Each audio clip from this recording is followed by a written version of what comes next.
नमस्कार, SPT news में आपका स्वागत है।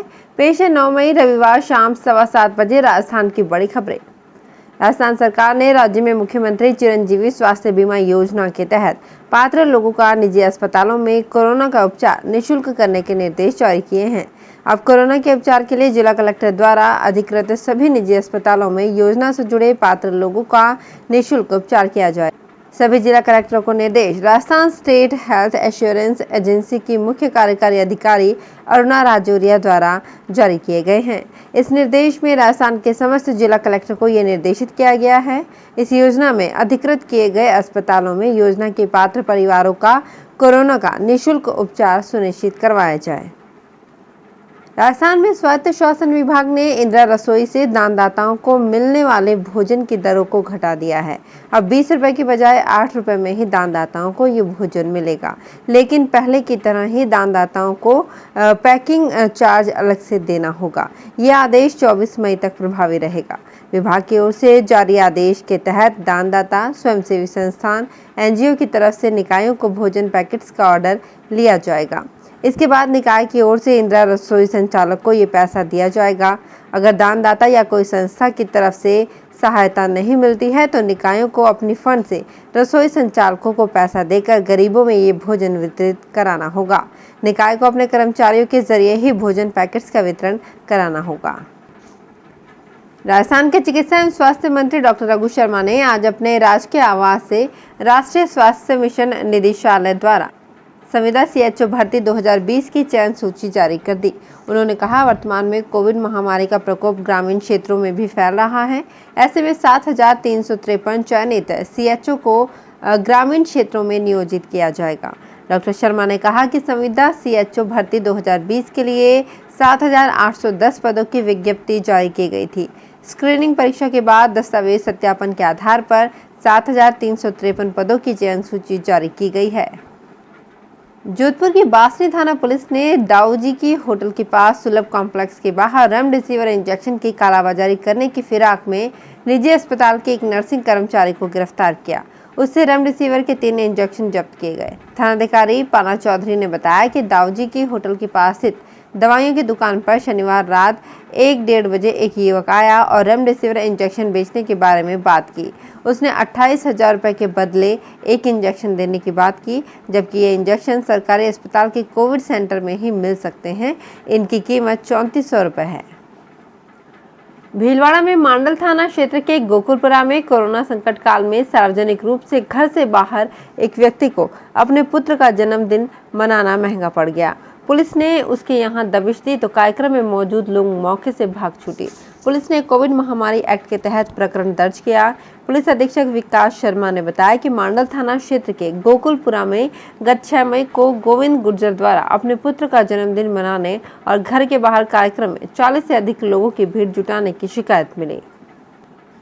कोरोना ने जिंदगी और खुशियों के मायने ही बदल दिए।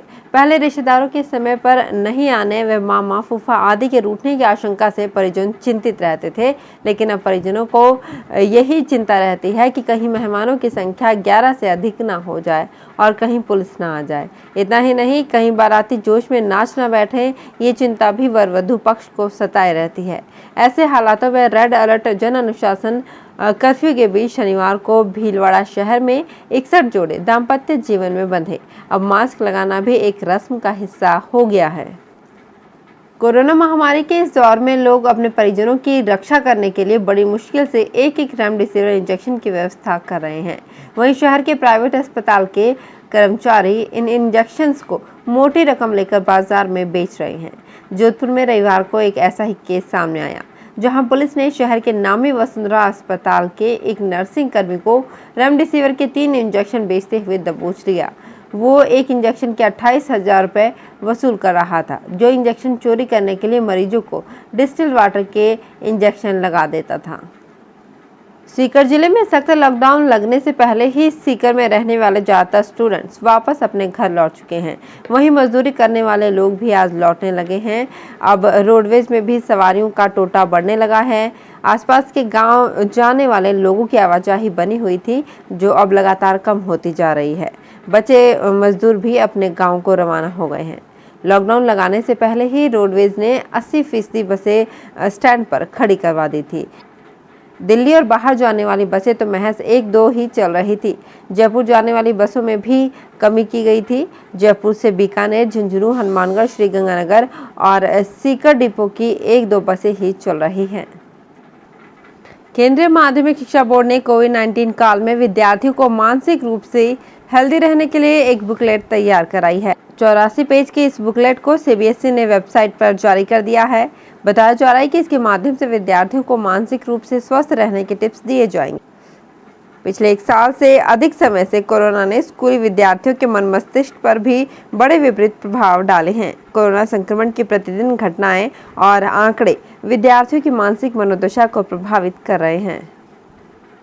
देश भर में आज वीर शिरोमणि महाराजा प्रताप की 481वीं जयंती सादगी के साथ मनाई जा रही है। प्रधानमंत्री नरेंद्र मोदी ने भी ट्वीट कर महाराणा प्रताप को श्रद्धांजलि दी है।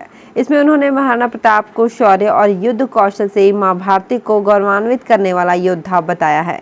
पीएम मोदी ने कहा कि मातृभूमि के लिए महाराणा प्रताप का त्याग और समर्पण सदैव स्मरणीय रहेगा। जयपुर के पास बगराना में क्वारंटाइन सेंटर में पिछले 5 दिनों से किसी को नहीं भेजा गया है।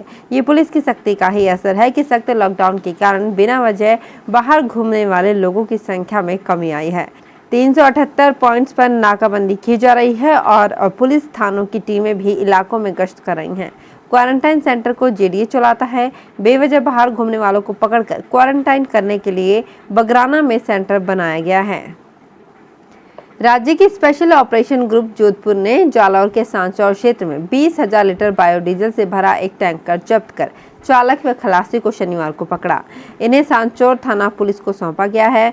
एसओजी सूत्रों के अनुसार गुजरात से अवैध बायोडीजल से भरे एक टैंकर के राज्य में आने व बाड़मेर सप्लाई देने की सूचना मिली। निरीक्षक जब्बर सिंह चारण के नेतृत्व में कांस्टेबल रामकिशन, ठाकराराम और बुधराज ने सांचौर के पास जाँच शुरू की। राजस्थान सरकार ने कोविड-19 संक्रमित की मृत्यु के बाद दाह संस्कार से जुड़े समस्त व्यवस्थाएं स्थानीय नगर निकाय के माध्यम से करने के निर्देश दिए हैं, परंतु मीडिया रिपोर्ट्स के अनुसार डूंगरपुर शहर में दाह संस्कार के नाम पर रुपए ऐंठने में लगे हैं। स्थितियां ये है कि दाह संस्कार के नाम पर कतिपय दलाल 8 से 11,000 रुपए तक वसूल रहे हैं। राजस्थान में कोविड-19 को नियंत्रित करने के लिए लागू लॉकडाउन का अनुपालन कराने के अभियान के तहत कोटा ग्रामीण जिले की पुलिस ने उन परिवारों से संपर्क किया जहां शादी होनी थी और एक दिन में ही 75 शादियां स्थगित कराई। पुलिस उपाधीक्षक और इटावा के सीओ विजय शंकर शर्मा ने बताया कि उप पुलिस महानिरीक्षक रवि दत्त गौड़ के इलाके के दौरे के दौरान आश्रम दिगोड़ पुलिस थाने के 2 बीट सिपाहियों और कैथून पुलिस थाने के नवनीत ने बताया कि उन्होंने 3 परिवारों से संपर्क किया और इस महीने होने वाली शादी को स्थगित करने के लिए मनाया। पुलिस ने राजस्थान के एक सरकारी अस्पताल में ऑक्सीजन और रेमडेसिविर इंजेक्शन की कमी को लेकर सोशल मीडिया पर कथित रूप से गलत जानकारी पोस्ट करने के मामले में एक व्यक्ति के खिलाफ प्रतिबंधात्मक कार्यवाही की है। टोंक पुलिस अधीक्षक ओम प्रकाश ने बताया कि आरोपी खुद को पत्रकार बताता है, लेकिन वास्तव में वो एक टैक्सी चालक है और उसकी आपराधिक पृष्ठभूमि है। उन्होंने बताया कि खान को गिरफ्तार कर लिया गया और सीआरपीसी की धारा 151 के तहत केवल प्रतिबंधात्मक कार्यवाही के बाद उसे रिहा कर दिया गया। तो फिलहाल इस बुलेटिन में इतना ही, फिर हाजिर होंगे कुछ और बड़ी खबरों के साथ। एसबीटी न्यूज के और भी वीडियोस को देखने के लिए हमारे चैनल को सब्सक्राइब करें और नोटिफिकेशन पाने के लिए बेल आइकन को प्रेस करें।